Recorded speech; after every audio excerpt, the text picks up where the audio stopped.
له ونشهد أن لا إله إلا الله وحده لا شريك له ونشهد أن محمدا عبده ورسوله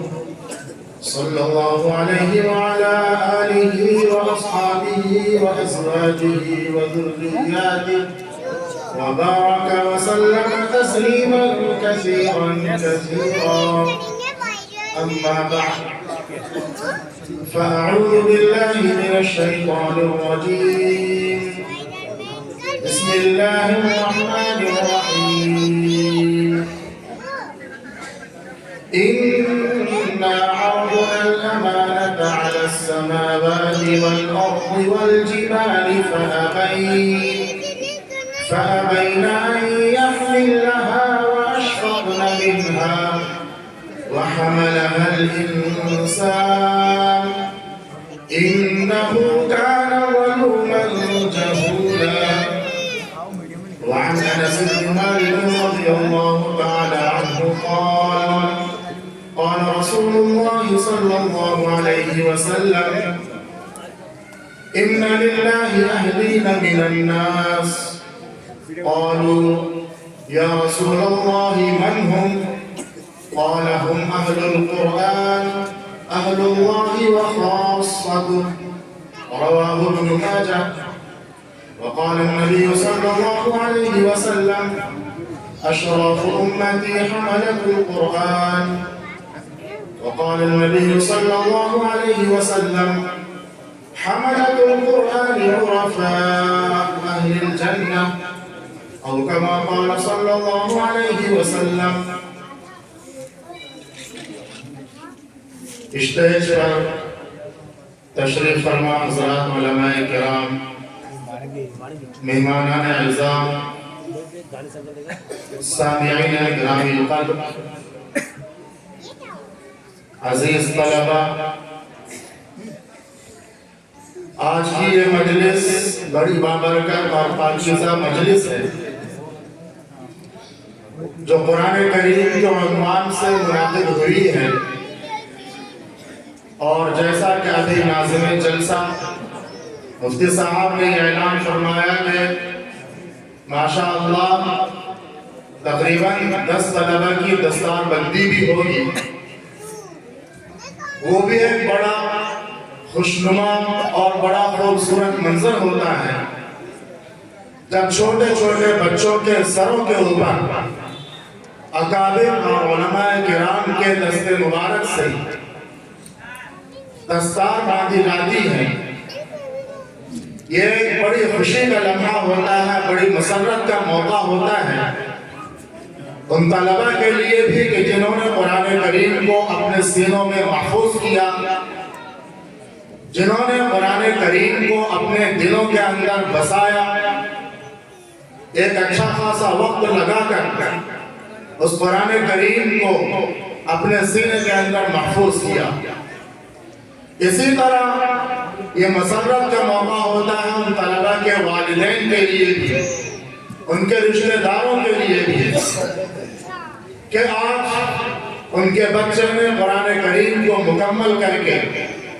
ان کو حدیث مبارکہ کی اس فضیلت کا مصداق بنایا کہ جس میں اللہ کے نبی صلی اللہ علیہ وسلم نے ارشاد فرمایا، سنن ابو داؤد کی روایت ہے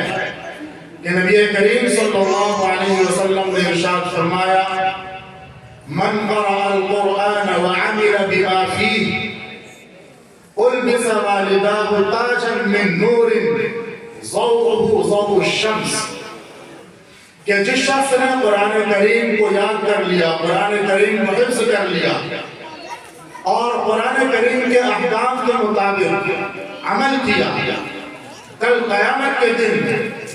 اس حافظ قرآن کے والدین کو نور کا ایک ایسا تاج پہنایا جائے گا کہ جس کی روشنی سورج کی روشنی سے کہیں زیادہ ہوگی۔ اسی طرح یہ بڑی بابرکت اور پرمسرت ساعت ہوتی ہے ان اساتذہ کے لیے بھی کہ جن اساتذہ نے صبح و شام بچوں کے پیچھے لگ کر اپنی نیندوں کو قربان کر کے اپنے اوقات کو ان کے پیچھے لگا کر محنت کر کے اپنا قیمتی وقت ان کے پیچھے لگا کر ان کو یہاں تک پہنچانے میں تعاون کیا ہے۔ میں مبارکباد پیش کرتا ہوں ایسے تمام طلبہ کو، ایسے تمام والدین کو اور ایسے تمام اساتذہ کو کہ جنہوں نے ان بچوں کو اس قابل بنایا کہ وہ آج اس لائق ہوئے ہیں کہ علماء کرام کے ہاتھوں سے ان کے سروں کے اوپر دستار باندھی جا رہی ہے۔ تو میرے محترم بزرگوں اور دوستوں، یہ مجلس ایسی پاکیزہ اور بابرکت مجلس ہے جو قرآن کریم کے عنوان سے منعقد کی گئی ہے۔ قرآن کریم کی فضیلت کے لیے بس اتنی بات کافی ہے کہ نبی کریم صلی اللہ علیہ وسلم نے ان لوگوں کے لیے کہ جو قرآن کریم کو پڑھنے اور پڑھانے کے اندر مشغول رہتے ہیں، ارشاد فرمایا خیرکم من تعلم القرآن وعلمہ، کہ تم میں بہتر وہ لوگ ہیں جو قرآن کو سیکھتے اور سکھاتے ہیں۔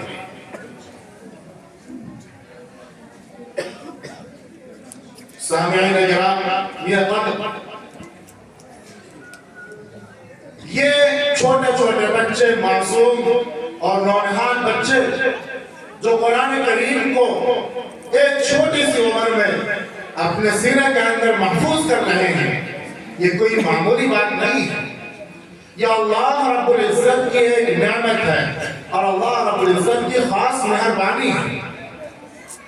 ورنہ اگر آدمی ایک صفحہ یاد کرنا چاہے بڑا مشکل ہوتا ہے، لیکن اللہ رب العزت نے قرآن کریم کو ان معصوم بچوں کے سینوں کے اندر اس طرح سے محفوظ کر رکھا ہے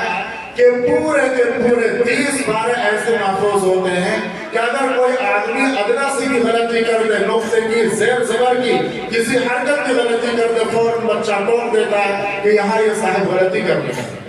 یہ کوئی معمولی چیز نہیں ہے، یہ محض اللہ رب العزت کا انعام ہے، اس کا فضل ہے اور اس کی نعمت ہے۔ اس لیے میں بچوں سے کہوں گا کہ بچوں، اللہ رب العزت نے آپ کو جو یہ دولت دی ہے، اس دولت کی قدر کیجیے۔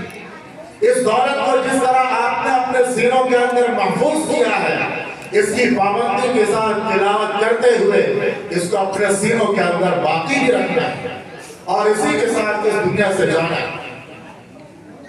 یہ کوئی معمولی دولت نہیں ہے۔ ابھی میں نے آپ حضرات کے سامنے قرآن کریم کی ایک آیت تلاوت کی ہے۔ اللہ رب العزت نے جو امانت ہمارے سینوں کے اندر محفوظ کیا ہے، جو امانت ہم بچوں کے سینوں کے اندر محفوظ کیا ہے، اللہ رب العزت نے اس امانت کے تعلق سے ارشاد فرمایا کہ اس امانت کو ہم نے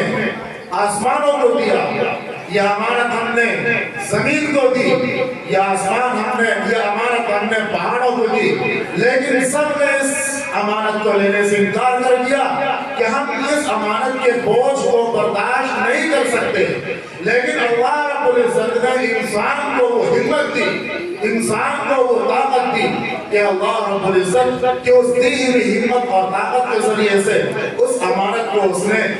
اس امانت کے بوجھ کو اٹھایا اور اپنے سینے کے اندر محفوظ کیا۔ اللہ رب العزت نے قرآن کریم کے اندر ارشاد فرمایا إِنَّا عَرَضْنَا الْأَمَانَةَ عَلَى السَّمَاوَاتِ وَالْأَرْضِ وَالْجِبَالِ فَأَبَيْنَ أَن يَحْمِلْنَهَا، سب نے لینے سے انکار کر دیا۔ وَأَشْفَقْنَ مِنْهَا، سب ڈرنے لگے کہ ہم اس امانت کو نہیں لے سکتے، ہم اس امانت کو برداشت نہیں کر سکتے، بہت بڑا بوجھ ہے۔ وَحَمَلَهَا الْإِنسَانُ، انسان نے اٹھایا اس بوجھ کو، اس ذمہ داری کو انسان نے اٹھایا ہے۔ اس لیے میرے عزیز طلبہ، یہ جو امانت اللہ رب العزت نے آپ کے سینوں کے اندر محفوظ کی ہے، یہ کوئی معمولی امانت نہیں ہے، یہ بہت بڑی بھاری ذمہ داری ہے۔ اگر یہ امانت پہاڑوں کو دے دی جاتی اور پہاڑ اس امانت کو قبول کر لیتے، اللہ رب العزت نے اس کا بھی نقشہ کھینچا ہے، فرمایا لَوْ أَنزَلْنَا هَذَا الْقُرْآنَ عَلَى جَبَلٍ لَرَأَيْتَهُ خَاشِعًا مُتَصَدِّعًا مِنْ خَشْيَةِ اللَّهِ، کہ اگر ہم اس قرآن کو پہاڑ کے اوپر نازل کرتے، اس قرآن کو پہاڑ کے اوپر اتارتے، تو آپ دیکھتے کہ وہ پہاڑ اللہ تعالیٰ کے ڈر سے اور اللہ تعالیٰ کے خوف سے پھٹ جاتا، پارا پارا ہو جاتا، ٹکڑے ٹکڑے ہو جاتا۔ یہ وہ دولت ہے جو اللہ رب العزت نے ان معصوم بچوں کے سینوں کے اندر محفوظ فرمایا۔ اس لیے میرے محترم بزرگوں اور دوستوں، اس دولت کو اور قرآن کریم کی اس تعلیم کو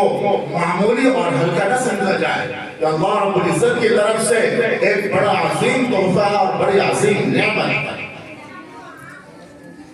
نبی کریم صلی اللہ علیہ وسلم نے ایسے لوگوں کے بارے میں فرمایا ہے، اشراف امتی حملۃ القرآن، کہ میری امت میں سب سے بہتر وہ لوگ وہ ہیں کہ جو قرآن کریم کو اٹھانے والے ہیں، قرآن کریم کی حفاظت کرنے والے ہیں، قرآن کریم کے الفاظ کو، اس کے معانی کو اور اس کے مفاہیم کو اپنے اندر محفوظ کرنے والے ہیں اور لوگوں تک اس کو پہنچانے والے ہیں۔ اشراف امتی حملۃ القرآن۔ اسی طرح دوسرے حدیث میں نبی کریم صلی اللہ علیہ وسلم نے ارشاد فرمایا، ان للہ اہلین من الناس، اللہ کے کچھ خاص لوگ ہوتے ہیں، اللہ کے کچھ خاص بندے ہوتے ہیں۔ صحابہ کو تجسس ہوا، صحابہ نے پوچھا، یا رسول اللہ من ہم؟ جو اللہ کے خاص لوگ ہیں وہ کون ہیں؟ ہمیں بھی تو معلوم ہو، تاکہ ہم کوشش کریں کہ اللہ کے خاص بندوں کے اندر اور ان خاص لوگوں کے اندر ہم بھی شامل ہو جائیں۔ صحابہ نے پوچھا، یا رسول اللہ من ہم؟ اور آپ علیہ السلام نے ارشاد فرمایا، ہم اہل القرآن اہل اللہ وخاصۃ۔ سن لو کہ جو لوگ اللہ کے خاص بندے ہیں، جو لوگ خاص اللہ تعالیٰ کے خاص لوگ شمار ہوتے ہیں، وہ لوگ ہیں جو قرآن کریم کے حاملین ہیں، جو قرآن کریم کے حافظ ہیں اور جو قرآن کریم کو اپنے سینوں کے اندر محفوظ کرنے والے ہیں۔ یہ وہ لوگ ہیں جو اللہ تعالیٰ کے خاص بندے ہیں۔ اسی طرح ایک حدیث پاک کے اندر ارشاد فرمایا گیا ہے،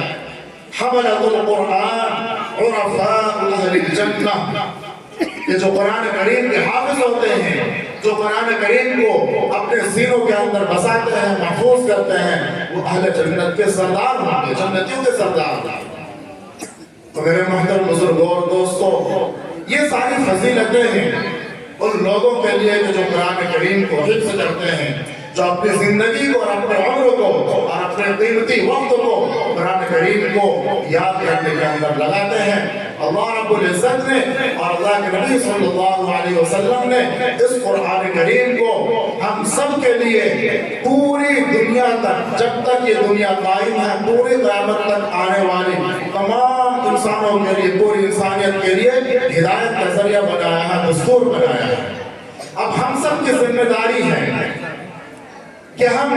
قرآن کریم کی اس عظمت کا خیال کرتے ہوئے قرآن کریم سے اپنے تعلق کو جوڑیں، اپنے تعلق کو استوار کریں، اور ہم سب کو مل کر یہ کوشش کرنی ہے کہ ہم انشاءاللہ قرآن کریم کی تعلیم کو اپنائیں گے، اسے عام کریں گے اور اپنے بچوں کو بھی انشاءاللہ قرآن تعلیم سے وابستہ کریں گے۔ شاعر نے کہا ہے، الہی رونق اسلام کے سامان پیدا کر، الہی رونق اسلام کے سامان پیدا کر، دلوں میں مومنوں کے الفت قرآن پیدا کر۔ اس لیے ہم سب کو قرآن کریم کے ساتھ عظمت، محبت اور عقیدت کے ساتھ پیش آنا چاہیے، اور جو طلبہ اور جو لوگ قرآن کریم کی خدمت کے اندر، چاہے وہ پڑھنے والے ہوں یا پڑھانے والے ہوں، جو بھی قرآن کریم کی تعلیم اور تعلم کے اندر لگے ہوئے ہیں، ہم سب کو اس کی قدر کرنی چاہیے اور ان سب کی عزت کرنی چاہیے، ان کا اکرام کرنا چاہیے، کیونکہ نبی کریم صلی اللہ علیہ وسلم نے قرآن کے حاملین کو اشراف الامہ قرار دیا ہے کہ امت کے بہترین افراد ہیں، بہترین لوگ ہیں۔ اب ہم قرآن کریم کی ایک طرف یہ فضیلت ہے، اب ہم قرآن کریم کو سامنے رکھ کر اپنی زندگی کا جائزہ لیں کہ کیا قرآن کریم کے ساتھ ہمارا تعلق اور ہمارا رشتہ مضبوط ہے یا نہیں ہے۔ آج ہم نگاہ دوڑاتے ہیں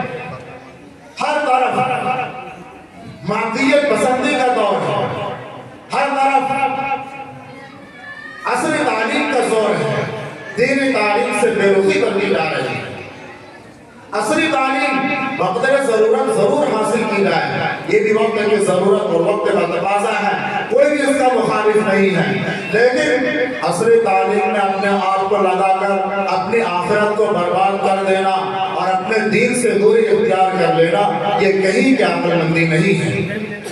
ہم لوگوں کو قرآن کریم کے ساتھ ایک عشق اور ایک عقیدت اور ایک محبت کا تعلق ہونا چاہیے، ایسا تعلق ہونا چاہیے جیسا تعلق صحابہ کرام رضوان اللہ تعالی علیہ اجمعین کو تھا۔ اگر ان کو قرآن کریم پڑھتے ہوئے جو تکلیف پہنچ جاتی تھی ان کو احساس تک نہیں ہوتا، اور اگر احساس بھی ہو جاتا تو قرآن کریم سے ایسا لگاؤ اور شغف ہوتا تھا ان کو کہ قرآن کریم کی تلاوت کو بند کرنا پسند نہیں کرتے تھے۔ ایک واقعہ سناتا ہوں حضرات کو۔ آپ علیہ السلام ایک غزوے سے اور ایک لڑائی سے واپس تشریف لا رہے ہیں۔ ایک جگہ آپ علیہ السلام اور صحابہ کرام کا قیام ہوا، پڑاؤ ڈالا رات میں، رات رات یہ قیام کریں گے۔ آپ علیہ السلام نے اعلان فرمایا کہ آج رات میں نگرانی کون کرے گا، دشمن سے حفاظت ہماری کون کرے گا، آج رات کی نگرانی کون کرے گا۔ دو صحابی کھڑے ہوئے، حضرت عمار بن یاسر رضی اللہ تعالیٰ اور حضرت عباد بن بشر رضی اللہ تعالیٰ، دو صحابی کھڑے ہوئے کہ آج رات کی نگرانی ہمارے سپرد کی جائے۔ چنانچہ آپ علیہ السلام نے ان کو مأمور فرمایا کہ تم دونوں فلاں گھاٹی کے سرے میں چلے جاؤ، کنارے پر چلے جاؤ اور وہیں جا کر نگرانی کرو رات میں تاکہ دوسرے لوگ آرام سے سوئیں۔ وہ حضرات گئے، انہوں نے آپس میں طے کر لیا کہ ایسا کرتے ہیں کہ آدھی رات میں جاگتا ہوں، آدھی رات آپ آرام کر لیجیے، پھر جب آدھی رات گزر جائے گی میں سو جاؤں گا، آپ آدھی رات جاگ کر نگرانی کیجیے گا۔ طے ہو گئے۔ حضرت عمار بن یاسر رضی اللہ تعالیٰ نے فرمایا کہ شروع کا حصہ مجھے نگرانی کے لیے دے دیا جائے، میں شروع کے حصے میں نگرانی کروں گا۔ چنانچہ وہ نگرانی کے لیے تیار ہو گئے۔ دوسرے ساتھی آرام کرنے لگے، عباد بن بشر رضی اللہ تعالیٰ۔ حضرت عمار بن یاسر رضی اللہ تعالیٰ نے جو نگرانی فرما رہے ہیں، سوچا نگرانی کروں گا خواہ وقت جائے گا، انہوں نے نماز کی نیت باندھ لی۔ نماز کی نیت باندھ لی، ایک دشمن طاق میں تھا، دیکھا کہ یہ نماز میں مصروف ہے، ان کے تیر مارا اس نے، ایک تیر مارا، دو تیر مارے، تیسرا تیر مارا،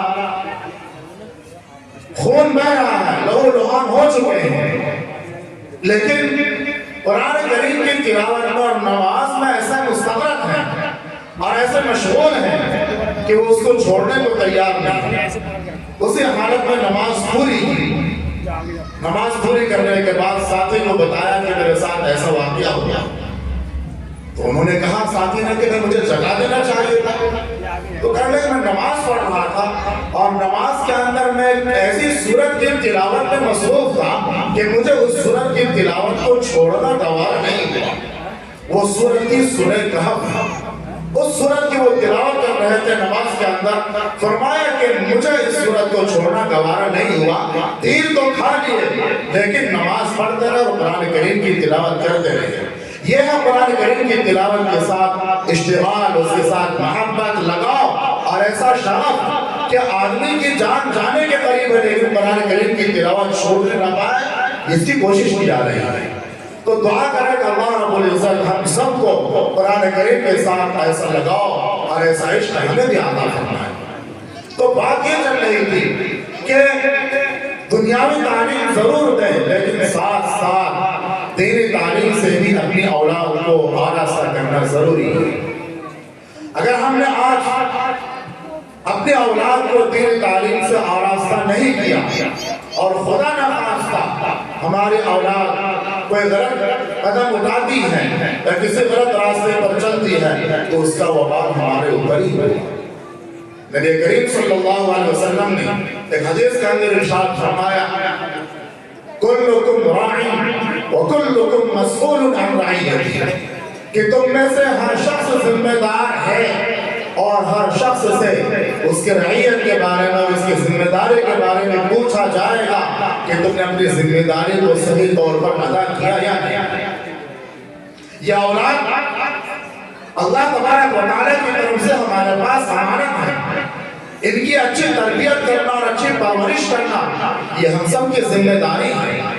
اگر ہماری پرورش کے اندر، ہماری تربیت کے اندر کسی طرح کی کوئی کوتاہی ہوتی ہے، کل قیامت کے دن ہم سے مواخذہ ہوگا۔ یہ اولاد آزمائش ہے، فتنہ ہے۔ اللہ تبارک و تعالیٰ ارشاد فرماتے ہیں انما اموالکم و اولادکم فتنہ، کہ تمہارے پاس جو مال ہے اور تمہاری جو اولاد ہے یہ آزمائش کی چیز ہے۔ اللہ تبارک و تعالیٰ مال دے کر آزماتا ہے کہ بندہ اس مال کو صحیح مصرف میں خرچ کرتا ہے یا نہیں۔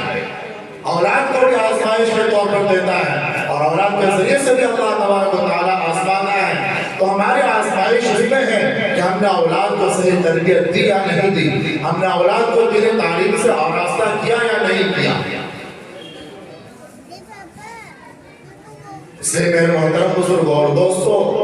دینی تعلیم طلب العلم فریضۃ علی کل مسلم، اتنا دینی تعلیم کو حاصل کر لینا کہ جس سے آدمی حلال اور حرام کے مابین تمیز کر سکے، فرق کر سکے کہ بھائی مجھے کون سا کام کرنا ہے، کون سے کام نہیں کرنا ہے، اللہ اور اس کے رسول نے کن کاموں کو کرنے کا حکم دیا ہے اور کن کاموں سے بچنے کا حکم فرمایا ہے۔ اگر اتنی معلومات میں حاصل ہو جائے تو فرض کفایہ کے درجے میں، فرض عین کے درجے میں یہ چیز ضروری ہے، یعنی اتنا علم حاصل کر لینا کہ جس سے حلال و حرام کی تمیز ہو جائے اور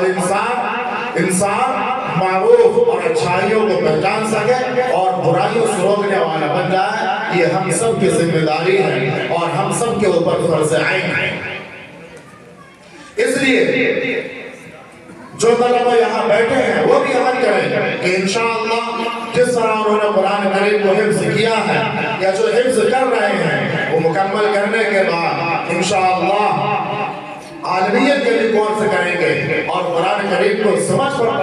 کر پڑھنے کی کوشش کریں گے۔ اسی طرح جو ہمارے بڑے حضرات تشریف فرما ہے، محلے کے جو لوگ ہیں ان سے بھی گزارش کروں گا کہ وہ بھی اپنے محلے کی مسجد کی امام صاحب سے گزارش کر کے، ان سے درخواست کر کے اپنے آپ کو قرآن تعلیم سے آراستہ کریں، اپنے آپ کو قرآن تعلیم سے لگائیں کہ یہی تعلیم کل قیامت کے دن اور آخرت کے دن ہمارے کام آئے گی۔ دنیاوی تعلیم، دنیاوی ضرورت تک تو ٹھیک ہے، لیکن آخرت میں جو تعلیم کام آنے والی ہے اور جو چیز کام آنے والی ہے یہی اخروی تعلیم ہے، یہی قرآن کریم کی تعلیم ہے۔ اگر ہم خود پڑھیں گے، اپنی اولاد کو پڑھائیں گے تو یہ اولاد ہمارے لیے صدقہ جاریہ بنے گی اور ہمارے لیے دعا کرے گی۔ اللہ کے نبی صلی اللہ علیہ وسلم نے ایک حدیث کے اندر ارشاد فرمایا اذا مات ابن آدم انقطع عمله، کہ جب انسان مر جاتا ہے تو اس کے سارے اعمال بند ہو جاتے ہیں، اعمال کرنے کا کوئی وقت نہیں ہوتا، نہ وہ نماز پڑھ سکتا ہے، نہ روزہ رکھ سکتا ہے، نہ صدقہ کر سکتا ہے، نہ زکات دے سکتا ہے، سارے اعمال کے راستے بند ہو گئے ہیں الا من ثلاث۔ تین چیزیں ایسی ہیں کہ انسان کے مرنے کے بعد بھی اس کو اس کا ثواب پہنچتا رہتا ہے۔ کیا ہے؟ صدقۃ جاریہ، ایک تو صدقہ جاریہ ہے، کسی نے کوئی مدرسہ بنوا دیا، مسجد بنوا دی، صدقہ جاریہ کا کوئی کام کیا، اس کا ثواب مرنے کے بعد بھی اس کو پہنچتا رہتا ہے۔ وعلم ينتفع به، اس نے کوئی ایسا علمی کارنامہ انجام دیا ہے کہ جس سے لوگ اس کے مرنے کے بعد بھی فائدہ اٹھا رہے ہیں، تو جو لوگ اس سے فائدہ اٹھا رہے ہیں تو اس فائدہ اٹھانے والے جو لوگ ان کا ثواب ان کو پہنچتا رہے گا مرنے والے۔ وَوَلَدٌ صَالِحٌ يَدْعُو لَهُ، ایک نیک اولاد کہ جو آدمی کے مرنے کے بعد بھی دعا کرتی رہے۔ تو ایک نیک اولاد، ہم نے اگر دنیا کے اندر نیک اولاد چھوڑی، اس کو دینی تعلیم سے آراستہ کیا تو یہی اولاد ہمارے لیے دعا کرے گی اور اس کی دعا ہمارے مرنے کے بعد ہمارے کام آئے گی۔ حضرت قاری محمد طیب صاحب رحمۃ اللہ علیہ جو دارالعلوم دیوبند کے محتمل کافی لمبے زمانے تک رہے ہیں، ان کے والد صاحب ہیں جناب قاری مولانا احمد صاحب، انہوں نے اپنے آخر عمر میں اپنے صاحبزادے کو اپنے پاس بلایا حضرت قاری طیب صاحب رحمۃ اللہ علیہ کو، اور ان سے پوچھا کہ تم جانتے ہو کہ میں نے تمہیں حافظ کیوں بنایا؟ ایک بڑا عجیب سا سوال، تم جانتے ہو کہ میں نے تمہیں حافظ کیوں بنایا؟ انہوں نے عرض کیا مجھے معلوم نہیں کیوں بنا. فرمایا میں نے تمہیں حافظ اس لیے بنایا ہے کہ جب میں مر جاؤں تو تم روزانہ میرے لیے ایصال ثواب کرنا. اس لیے جو حضرات یہاں بیٹھے ہیں وہ یہ عہد کر کے اٹھے یہاں سے, وہ ایک پیغام لے کر جائیں تو انشاءاللہ اپنی اولاد کو دینی تعلیم سے ضرور آراستہ کریں گے. دنیاوی تعلیم آپ ضرور دیں, اس سے کسی کو کوئی انکار نہیں ہے, وہ ایک وقت کی ضرورت ہے, وہ بھی ہونی چاہیے, لیکن دینی تعلیم کو مقدم رکھا جائے اور دینی تعلیم سے ضرور آراستہ کیا جائے. یہی آج کا یہ میرا پیغام ہے, اور میں آپ حضرات کو اسی پیغام دے کر یہاں سے رخصت ہونا چاہتا ہوں. اور جمشید جوہر صاحب کی ایک نظم ہے, انہوں نے 4 مصروں کے اندر یہی پیغام دیا ہے کہ جذبات میں آ کر اے لوگوں قدرت سے لڑائی مت کرنا. جذبات میں آ کر اے لوگوں قدرت سے لڑائی مت کرنا. یہ حافظ قرآن رب کے ولی ہیں, ان کی برائی مت کرنا. تم شوق سے سارے فن سیکھو پر اتنی گزارش ہے تم سے. تم شوق سے سارے فن سیکھو پر اتنی گزارش ہے تم سے. اسلام پہ جس سے آنچ آئے تم ایسی پڑھائی بند کرنا.